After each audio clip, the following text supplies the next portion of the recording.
Ustaz, jadi belakangan ada kisah tentang pasangan.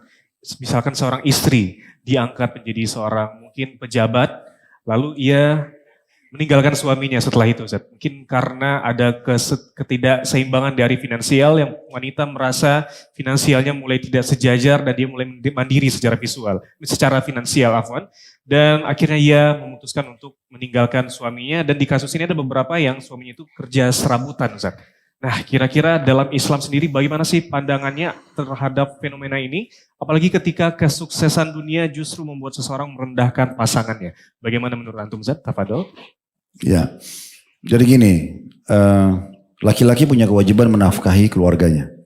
Saya sudah pernah bilang nafkah di 5 hal. Makanan, minuman, pakaian, tempat tinggal, transportasi istri. Semampu suami. Karena Nabi SAW mengatakan dalam hadis, mastata'tum, semampu kalian. Gitu ya. Jadi memang kita punya kewajiban itu. Selama kebutuhan nafkah itu bisa dipenuhi, semampu suami, nggak boleh istri minta cerai. Haram hukumnya. Tidak ada alasan. Gitu kan? Untuk apa dia alasan? Kalau hanya untuk beli tas branded atau misalnya pindah dari rumah kontrakan harus beli rumah sementara suaminya tidak mampu. Kenapa dari awal nikah sama laki-laki ini?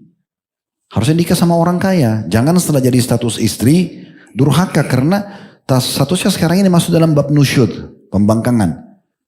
Makanya Nabi suruh dari awal sebelum nikah sama orang yang sepadan. Nah, sepadan ekonominya, sepadan paras wajahnya, sepadan pendidikannya supaya nggak clash nanti, kan gitu. Nah itu poinnya.